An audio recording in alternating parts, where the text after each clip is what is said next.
പരീക്ഷിച്ചാലുപേക്ഷിക്കാതെ മാധ്യസ്ഥം നൽകിടുവാനാ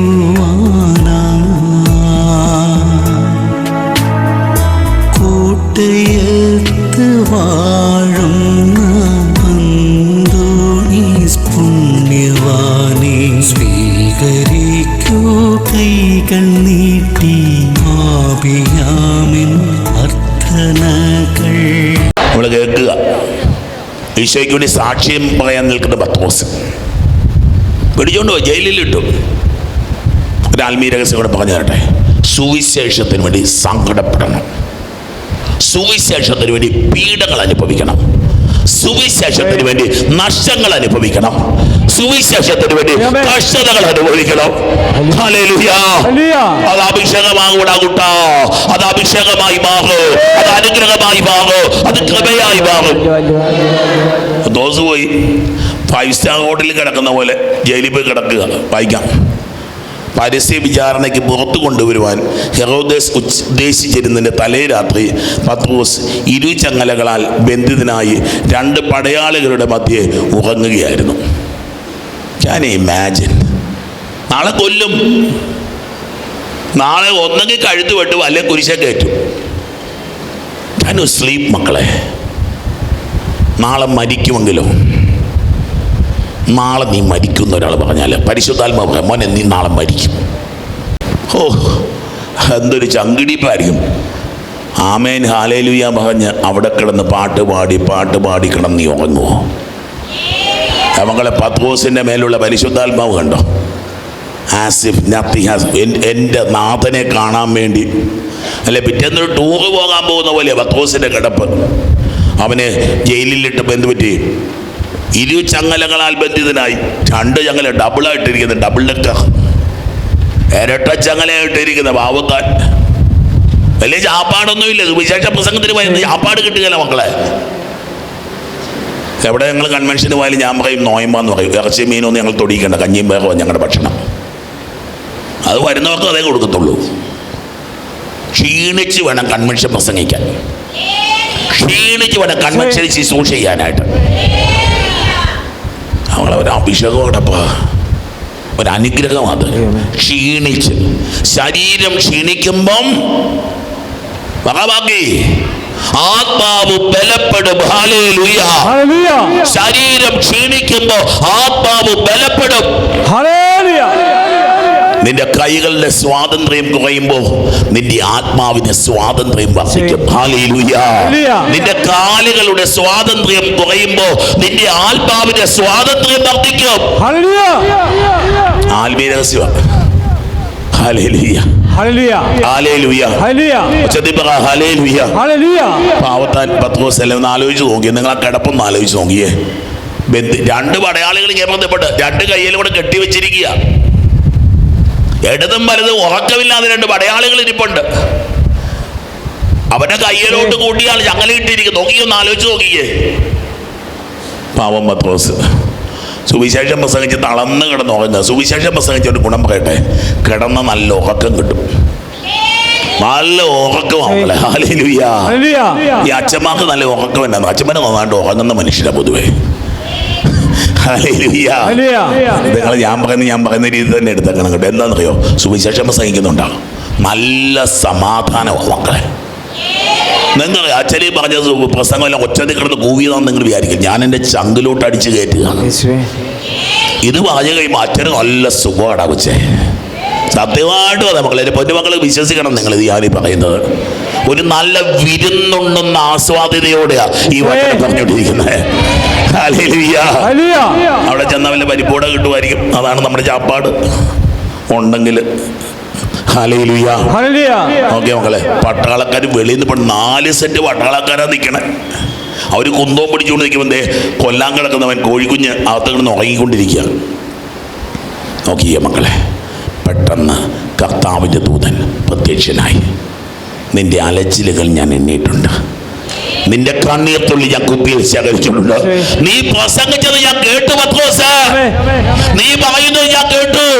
ഞാൻ ജീവിക്കുന്നവനാണെന്ന് നിങ്ങൾ കുരിശിൽ തൂക്കിക്കുന്ന ക്രിസ്തുവിന് ഇതാ പിതാവായ ദൈവം ഉയർപ്പിച്ചുവെന്ന് നീ പറയുന്നത് ഞാൻ കേട്ടു.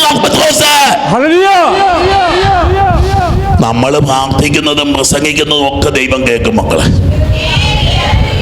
ഈശോയിൽ പൊടി കൂടുതൽ സവാസിച്ച് പ്രസംഗിക്കുന്ന ഈശോ കേട്ടുകൊണ്ടിരിക്കുക. ഉറപ്പാണ്. പക്ഷെ നിങ്ങളെ വീട്ടിൽ കുടുംബ പ്രാർത്ഥന ചൊല്ലുമ്പോഴേ അവിടെ ഈശോ ഇരിപ്പുണ്ട്. നിങ്ങൾ പ്രാർത്ഥിക്കുന്നത് കേട്ടുകൊണ്ട്. ഒത്തിരി പേരെന്നോട് പറഞ്ഞ കുടുംബ പ്രാർത്ഥന കഴിയുമ്പോൾ വീട്ടിൽ അടിയാണ്.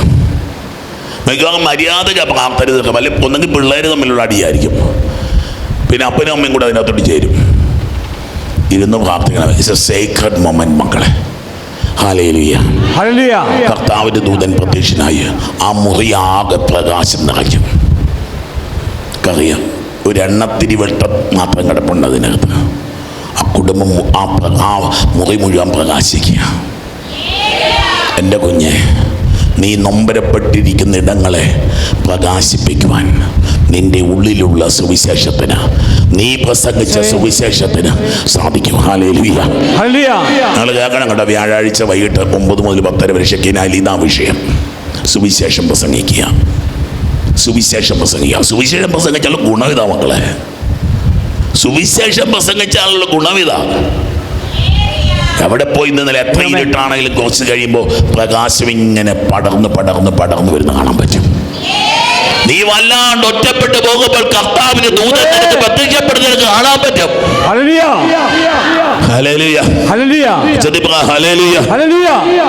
അവൻ പത്രോസിന്റെ പാർശ്വത്തിൽ തട്ടി ഉണർത്തി.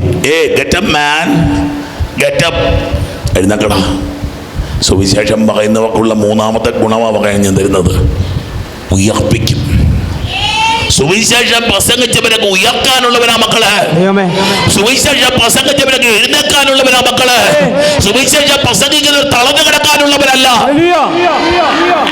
ബോസലം പറഞ്ഞല്ലേ, curse upon me if I do not preach the gospel. എനിക്ക് ശാപം, എനിക്ക് ദുരിതം. ആ സുവിശേഷം എന്താ പറഞ്ഞത്? ബോൺവിറ്റായുടെ പേരാ സുവിശേഷം. ഹല്ലേലൂയ. ഹോർലിക്സിന്റെ പേരാ സുവിശേഷം. സ്വർഗത്തിലെ ഹോർലിക്സ്, സ്വർഗത്തിന്റെ ബോൺവിറ്റായുടെ പേരാ. രാവിലെ ഒരു കുടുംബം എനിക്ക് കൊണ്ടുവന്നിട്ട് വൈറ്റമിൻ സിയുടെ പൊടി ഒന്നു വെച്ചാൽ കലക്കി കുടിച്ചാൽ മതി, ക്ഷീണം മാറിക്കൊള്ളുന്ന. സ്വർഗത്തിലെ വൈറ്റമിൻ സിയുടെ പേരാ സുവിശേഷം. അതേടാ കുട്ടാ, ക്രിസ്തുവാണ് മോനെ നിന്റെ ഹോർലിക്സ്, ക്രിസ്തുവാണ് കുട്ടാ നിന്റെ ബോൺവിറ്റ, ക്രിസ്തുവാണ് കുഞ്ഞ നിന്റെ വൈറ്റമിൻസ്.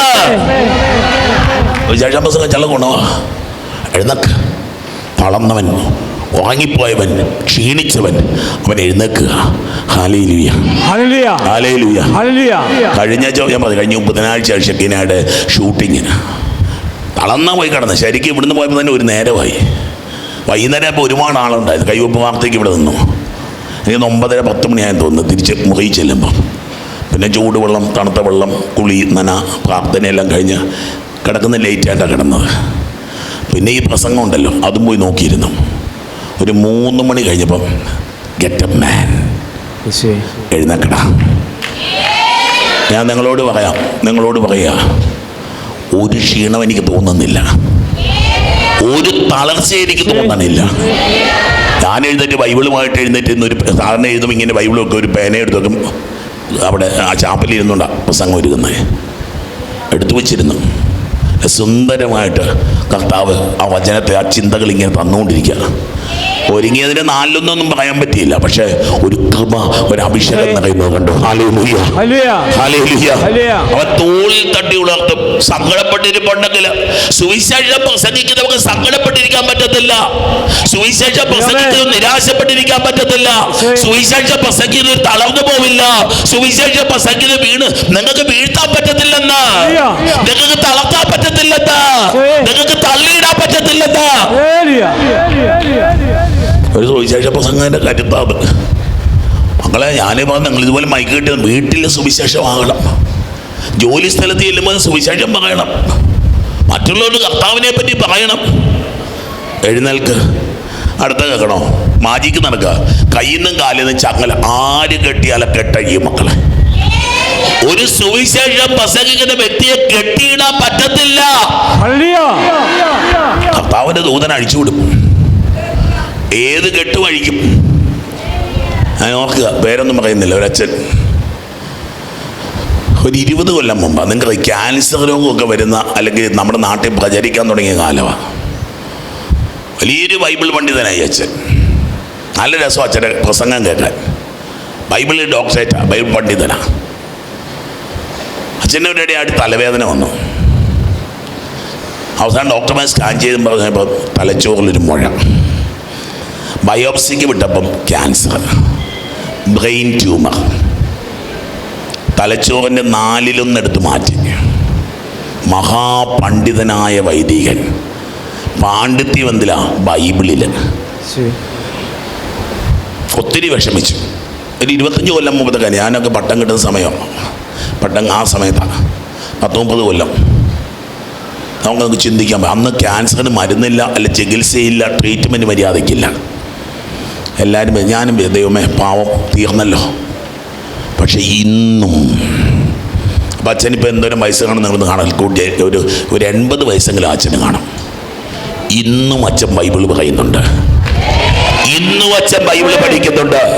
ദൈവമക്കളെ, ദൈവവചനം പറയുന്നവർക്ക് തളർന്നു പോകാൻ പറ്റത്തില്ലടപ്പാ. ഒരു പ്രിവിലേജാ പൊന്നു മക്കളെ. കർത്താവിന്റെ ശുശ്രൂഷകരെ കൈ തളർന്നു പോകത്തില്ല. കർത്താവിന്റെ ശുശ്രൂഷകരെ നടുവൊടിഞ്ഞു പോകത്തില്ല. നമ്മളെ സുവിശേഷം കയറുക, സുവിശേഷം കയറുക. അവസാനിപ്പിക്കാം. അവന്റെ കൈകളിൽ നിന്ന് ചങ്ങലകൾ താഴെ വീണു. ദൈവമക്കളെ, എഴുന്നേറ്റ്. ഒരു സുവിശേഷത്തിന്റെ അത്ഭുതകരമായ ശക്തി ഇതാ നിങ്ങളിൽ ഈ സമയത്ത് പ്രസരിക്കാൻ പോവാടാ കുട്ട. നീ ഏത് വിഷമത്തിലാണെങ്കിലും നിന്റെ ഹൃദയത്തിൽ കർത്താവ് തരുന്ന ഒരു സമാധാനം ഉണ്ടാകാൻ പോവുക. ഇതാ നിനക്കൊരു ദൈവദർശനം കിട്ടാൻ പോവുക. നിന്റെ ജീവിതത്തിന് ഒരു സന്തോഷം, ഒരു പ്രകാശം ഉണ്ടാകാൻ പോവുക. ഇതാ കർത്താവ് നിന്നെ തോളിൽ തട്ടി എഴുന്നേൽപ്പിക്കാൻ പോവുക. ഇതാ കർത്താവ് നിന്റെ ചങ്ങലകൾ അഴിച്ചു മാറ്റാൻ പോവുക. വേദനകൾ സമർപ്പിച്ച്, ദുഃഖങ്ങൾ സമർപ്പിച്ച്, നിരാശകൾ സമർപ്പിച്ച്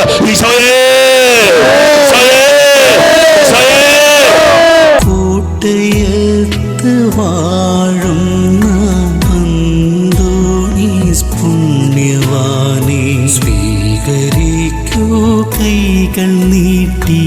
ആപിയാമിൻ അർത്ഥനകൾ ഉപേക്ഷിച്ചാലുപേക്ഷിക്കാതെ